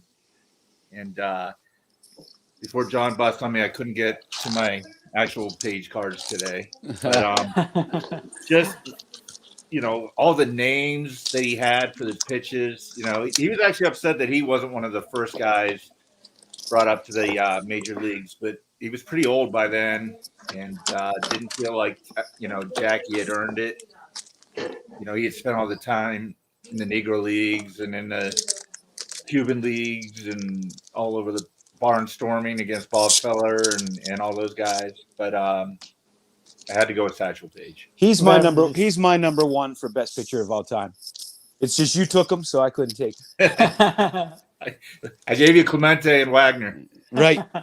I know it pains you to give me Clemente. I know. George. I know the pain of that one. George, you're up. Who do you got for righty, George? Well, I'm just going to go off though what Don and John were saying, man. I mean, I cannot get enough of Satch. I got like jersey cards, autographs. Everybody hold up a Satch card. I don't got. I got a Satch card. I got a couple, but I don't know whether they're not around. I didn't know, but I'll tell you what, man. I mean, how many stories? How many stories about that guy? I mean, it's like, his pitches, the Midnight Rider and the Creeper. Yeah, he named named all his pitchers, and there's so many great stories about him, and he was kind of like Yogi Berra in that he had these really funny sayings. Like one of my favorites is he said, "You should never cheat on your girl, unless it's with your wife." I don't think that's going to show up at all. There we go. It kind of shows up. But he would. There it is. Yeah, that's Don. There Don's you got go. the 49 Bowman. Proof. Oh, that's an awesome NFT. Let's raffle that off. Let's raffle that off. 30 grand insurance, John. So, George, who do you got as a righty? The guy I have as a righty. Okay, a lot of people. You think about like baseball players being like the most popular players in the country, right? Like Joe DiMaggio was like more popular than the president, they would say, right? And Babe Ruth, they asked him, well, you made $100,000 this year. That's more than the president. I'm not sure if the president was Coolidge or Harding, but he said, well, I had a better year. Right. So, it's like most popular Americans. And this guy was the first rock star in baseball, in organized Major League Baseball. And he learned his greatest pitch from a Negro League pitcher named Rube Foster, who you guys all know probably. But he learned this pitch called the fadeaway. And he was John McGraw's guy. As you guys know, this is a strip card of Christy Mathewson, 1920 W5 W522 hand cut. And these cards are beat to hell, but there aren't many of them at all. Anyway, and this is the most rare one I have. It's a 1920 W520. There's PSA's graded 5 of these total. Wow. But anyway, so these cards are symbolic, though. I mean, this is not actually, he'd already retired by this point, but Mathewson just did things that nobody else did up to that time. Well, as a pitcher, he didn't capture the imagination of the country, and it was because he was in New York. It was because that team, McGraw didn't want them to play and didn't, held off. And then once they played the World Series, he did so well. And just truly unfortunate that he ended up getting mustard gassed and shortened his life. But, you can only imagine what Christy Mathewson would have done if he ended up being a manager or coach or a pitching coach of some team. But my vote for number 3, even though I totally agree with your guys' picks with Satch and Johnson, number 3 is Big Six. Very nice. the sad part about that is it was friendly fire that got him, and he was a renowned checkers player too, and he would gamble with the young players and always beat them. Football player too. And that World Series, that one World Series, he just went off. Right. One of the greatest performances in history. Was that 3 complete games, right? Yeah. Right. Yeah, I mean, I don't have the stats off the top of my head, but he had set a strikeout record at the time, which I believe Sandy Koufax broke. Right. Which tells you it was held for 50 years or so. Yeah. Right. A lot of these old players, I mean, they hold these records for decades until sometimes their game changes. The game changes and things happen. So. Right. So I had a tough time trying to choose for my righty. There's so many great righties in the history of baseball. And I got to give honorable mentions for the ones I didn't go with because they gave me quite a hard time. And John, you brought up Greg Maddux. I had a hard time with Greg Maddux. Bob Gibson is another one. I really wanted to choose him. 68 and 70 Cy Young, MVP in 68. Everyone knows how to lower the amount for him because he was so good. And the greatest pitcher I ever seen pitch is Pedro Martinez. I used to love the movement and his IQ, I think, is bar none. When you hear this guy speak, you could tell he's playing checkers when everybody else is playing. I mean, he's playing chess when everyone else is playing checkers. But ultimately, after researching, I have to go with Grover Cleveland Alexander. This man won 3 Triple Crown awards. His WAR is higher than any one of these guys. 119 for WAR, 373 wins, 256 ERA. Wartime hero. Tragic story with him, also suffering from the mustard gas and getting epilepsy, which started from getting hit in the temple by a bull, and eventually he turned to alcoholism to mask his epilepsy issues, which at the time was looked upon as demonic possessions. And he figured it's better to go through life as an alcoholic than someone who is rumored to be possessed all the time. So it's kind of tragic, but Grover Cleveland Alexander is my pick. And we're going to move on to relievers now. Oh, James, real quick. He came back from the war and he won another Triple Crown, right? Yes, in 1920. He came back from the war and added one more to the pile. And I think we also none of us mentioned Cy Young, right? Or did John mention Cy Young? No, none of us.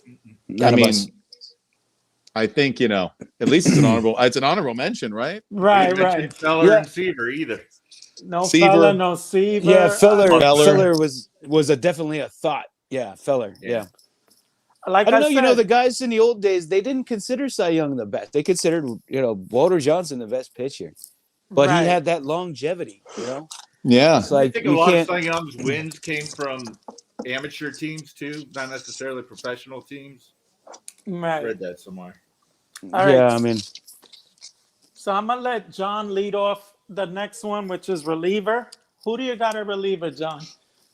Okay, my guy was a 6 time in a row saves leader, and 6 times in a row led in appearances as well. He's considered the first closer, and that's Firpo Marbury. Wow. Class is in session. Look at that. Who did he play for, John? Oh man, you're gonna call me on the spot? I don't know. I don't know. I thought it said on the card. I don't know. I thought you were teaching us, Google John. So much for that lesson, James. Oh my gosh, You know, forget it. team. All right. Here we go. Who did he play for? Detroit Tigers. He played for Detroit. Yeah, Detroit Tigers. There you go. There you go. And Don, I'm gonna let you go next. I forgot there for a minute. All right. Yeah. I'm going to pick. I was so upset when this guy left the Pirates in the 70s. And I bet a lot of people don't even know he played for the Pirates. But Goose Gossage spent 1 year with our Buccos. Oh, that is so cool, dude. And I Oh. used to think that was his only Pirates card, but he actually has a Kellogg's card too. Yep. So I love Goose Gossage, and he was only with us for a Me year. too. He came over from the White Sox.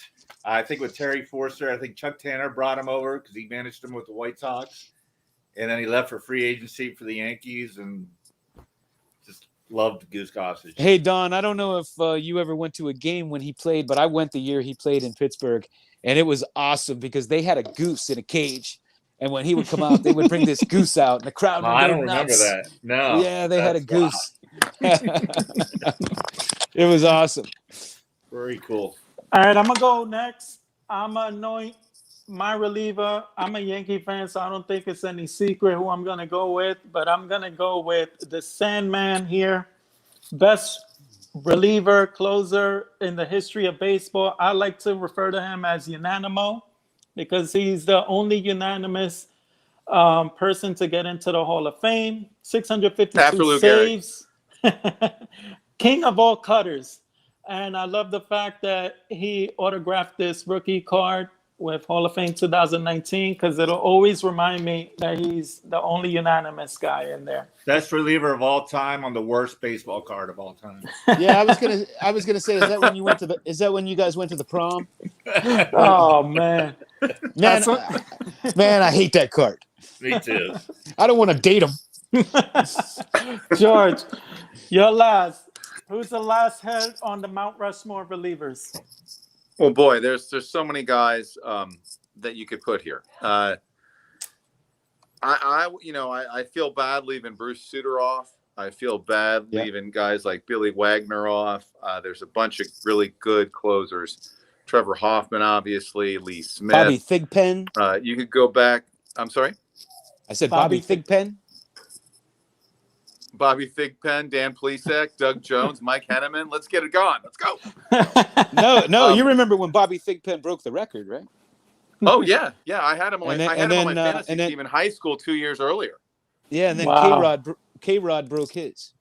Right. Yes. But my pick is okay, there's four relievers have won the MVP, right? I don't know how to pronounce his name. I'm probably going to butcher it, but Cincinnati Reds Jim Constanti in the 50s, I believe, or late 40s as a reliever. Then the reliever went away. Now Hoyt Wilhelm might be on this list too. But then you got you start getting into the real relievers, and this guy was not only on championship teams for one of the greatest team probably of the 70s. I cringe because I think it should be the Reds, but it's not. It's the A's. Raleigh Fingers won the There you MVP in 1981. Beautiful. I mean, a relief pitcher winning the MVP. I mean, come on, man. Like, you've got Guillermo Hernandez in 84 and then Ack in 92. But this guy wasn't doing 2/3 of an inning saves. He wasn't doing 1 inning saves. Like Goose Gossage, he was doing like 2-3 inning saves. The game was over in the 6th, especially when you had, Reggie and Joe Rudy and those guys. So Raleigh Fingers, he did great for them. And then he won the MVP with the Brewers, right? The Harveys, Wallbangers, Brewers. So, I mean, he just went different places and did his thing.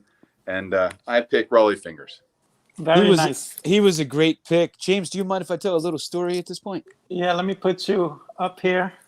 Go ahead. So when I was in the Little League, it was my first year in Little League. So I was a real tiny little kid. And I was real shy, believe it or not. I know you wouldn't believe that now, but I was real shy. And I really didn't know a lot of the kids that I was playing ball with when I came up from itty bitty. They had a big box of uniforms for us. And I wasn't aggressive. I was shy. So I stood there and I let everybody else pick their uniforms first.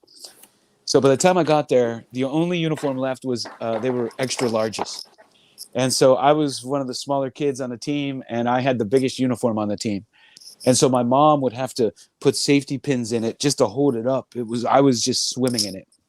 And so that season, our coaches arranged for us, Pittsburgh and Three Rivers Stadium, they had something where all the little leaguers would walk around the stadium, right?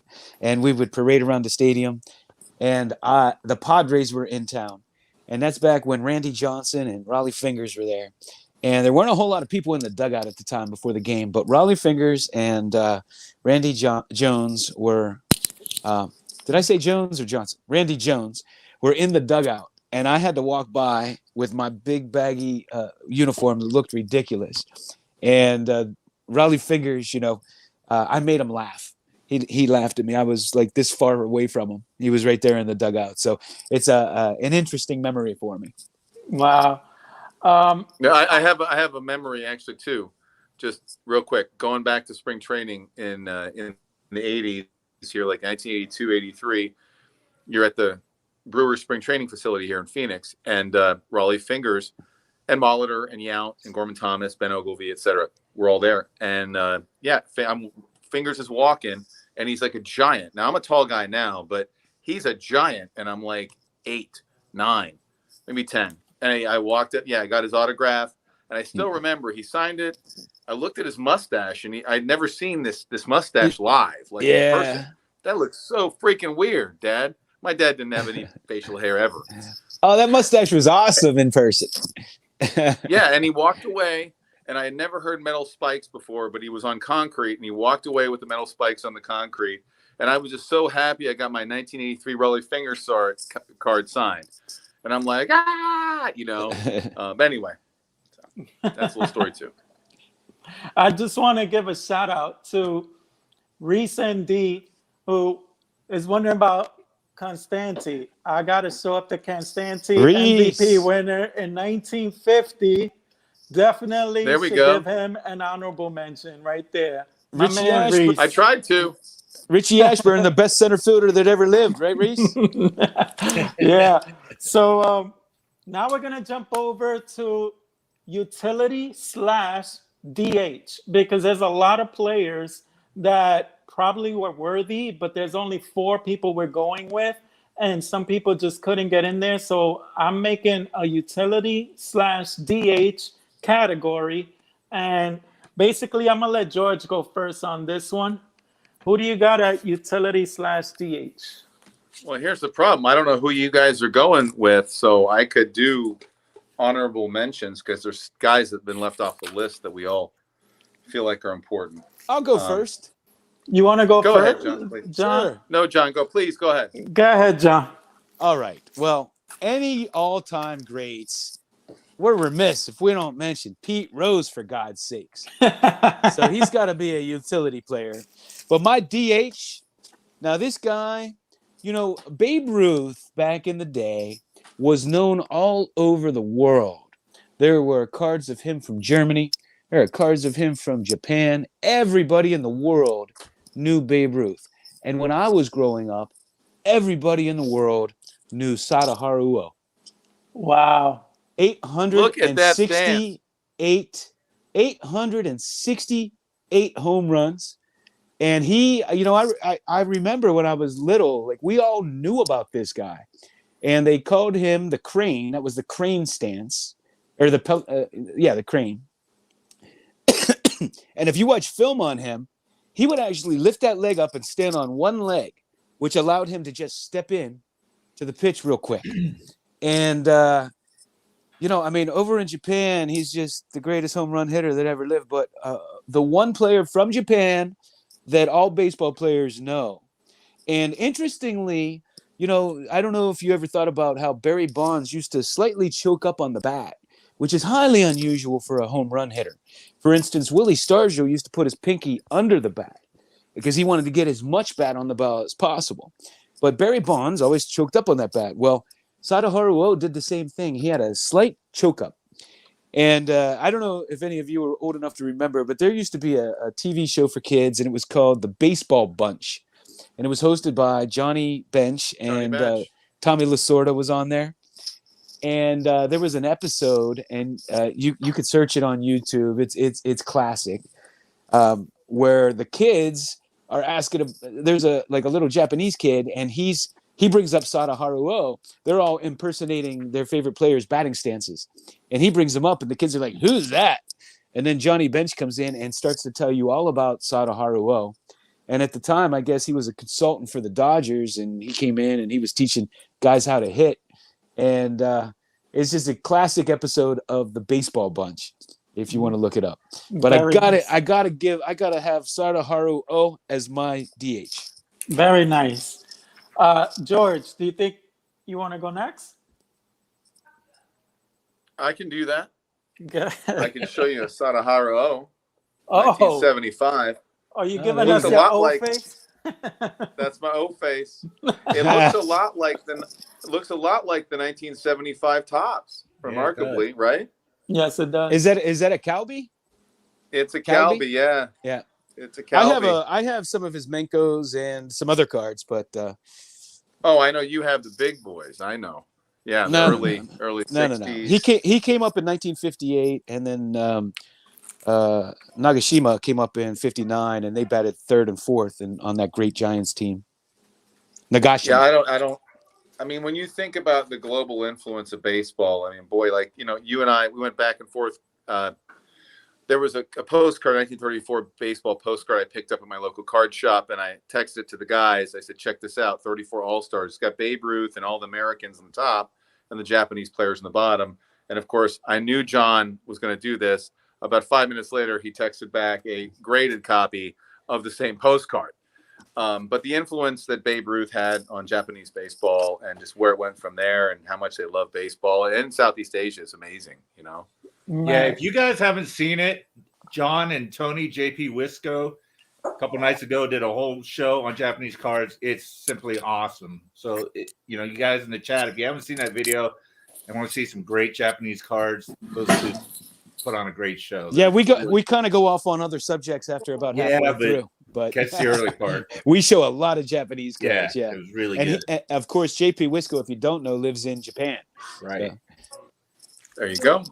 So let me get back to the topic, I guess. I can't leave this guy off the list. And James, you said one of our in the audience, he was asking about him, but it's Oscar Charleston. I cannot leave as a utility guy.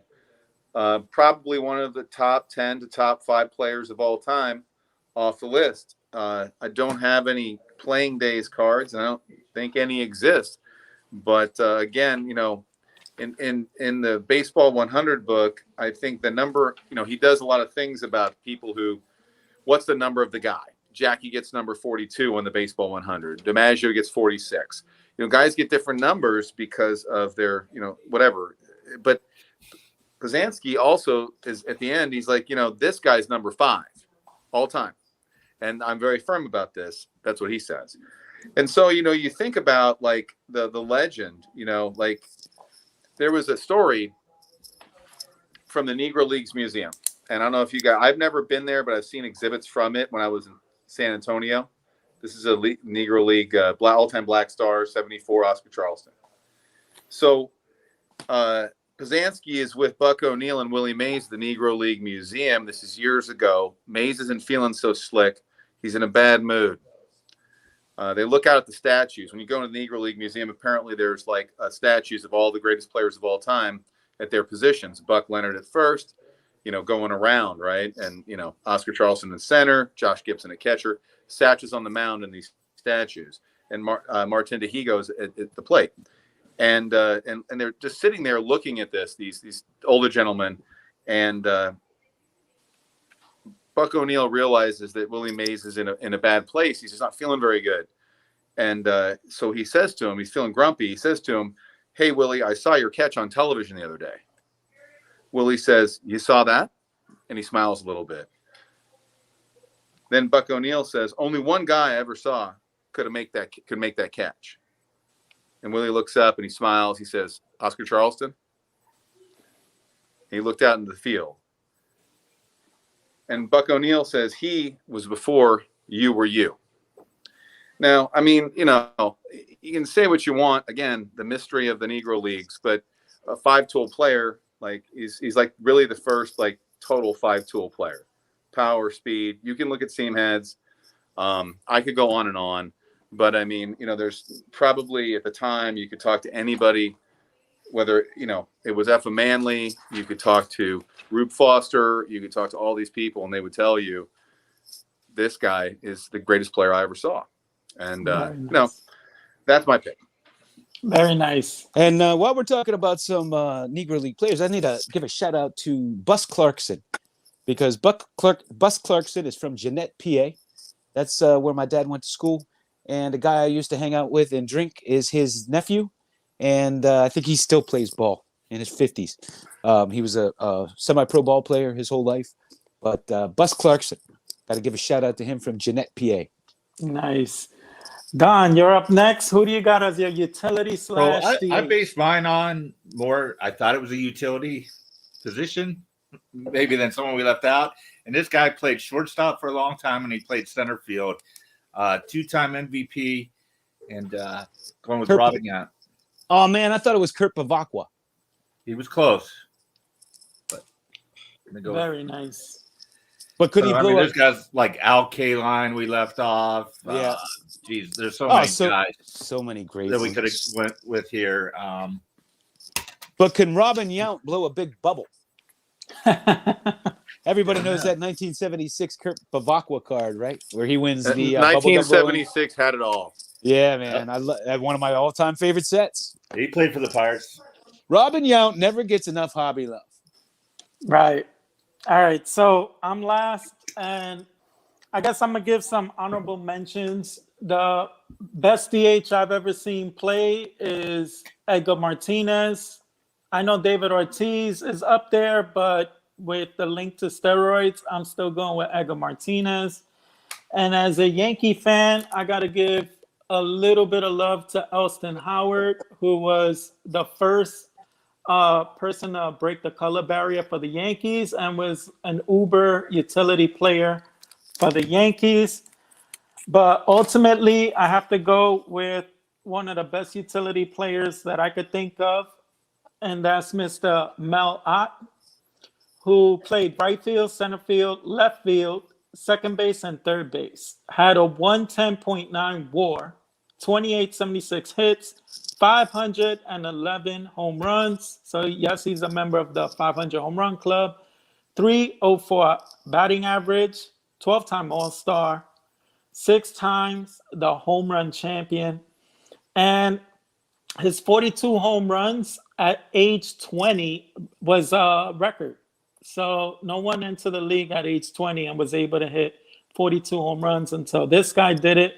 He surpassed Hornsby when it came to home runs, and then eventually Willie Mays passed him in 1966. That's Mr. Mel Ott. You know, he's one of my favorite players, and he was a small guy. And to make up for it, he did that big leg kick and kind of early. And it actually reminds me of Sada Haruo. Yeah. They had very similar. Right. They did similar things, and they were both home run hitters. All right, so I'm gonna do now, being that we're on the topic of Mount Rushmore players.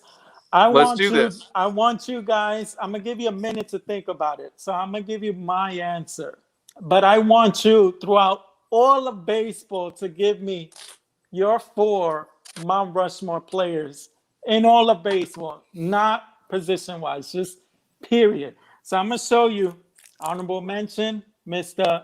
Henry Aaron, but my 4 that I would go if I had to do a Mount Rushmore to represent baseball would be Babe Ruth, Walter Johnson as the best pitcher, Jackie Robinson for breaking the barrier, and Roberto Clemente because he gave his life tragically and was a great humanitarian, not only a great player.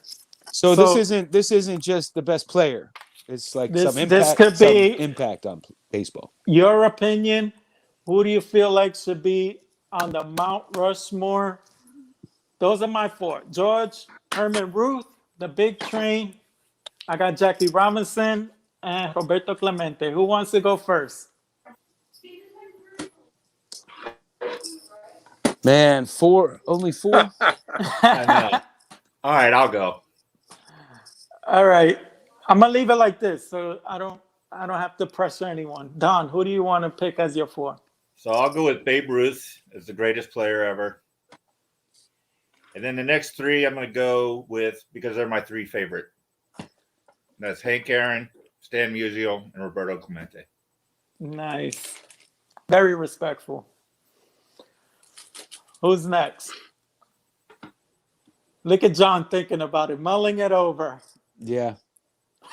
George, Josh Gibson was really close to being on there too. George. Am I going next? You could go, John. if George, you wanna go ahead. I'm torn. I agree with Jay. I put Clemente as an honorable mention. I agree. You cannot leave Babe Ruth off. I don't think you can leave the greatest pitcher of all time off either. I don't think you can leave Jackie Robinson off for influence. And I'm stuck on the fourth. Maybe, I don't know, where you guys are at, but I'm stuck on the fourth. It could be like a slew of guys. It could be Henry Aaron. It could be Ted Williams. It could be Oscar Charleston. It could be Clemente, Mays. Just like you'd want to pick somebody who plays the game the right way. Like when I was reading about Pop Lloyd over the last couple of weeks, it's just like it's like there was like they called him he was like a gentleman, just a complete gentleman, like Honus Wagner. I don't know. You want the best of the game. Well, are we talking the best players or the best person? Yeah, I didn't do the best players. Okay, I'm going to give you mine, and this is based on best players. Babe Ruth, Ty Cobb, Satchel Paige, and I got a tie for fourth. And I'm going to go with my tie is Barry Bonds and Willie Mays. And I'm going with Willie Mays because he also had phenomenal defense. Wow. Can't argue with that. Well, this has gone on almost 2 hours. I have to thank everyone for hanging in there this long. And also, I want to thank Don Field the Dreams for joining me, John Mangini of the Mangini Collection, and George Diamond Yard Sports Cards for joining me and doing this Mount Rushmore. This has been in the works for about a month. We've been basically trying to figure out who we would elect and basically trying to pinpoint a date, and it finally came off. So I want to thank you guys for joining me on this subject, and I think it was fun. What do you guys think? This was a blast. I appreciate you putting Had a blast. And I don't know about the viewers, but I had fun. Yeah, what kind of question is that? I had a great time. Oh, there were viewers? Yeah. I don't know. It's just four dudes. Well, guys, I'm going to end this now, and I want to thank everyone for joining in, commenting. I try to be interactive with everyone with the comments, but I kind of wanted to have things moving along. But until the next one, I'm going to wish you all happy hunting when it comes to cards. I want everyone to stay safe, be blessed, and I will see you on the next one. Bye, guys. Thanks, James. Thanks, everybody, for tuning in. See you guys. Bye.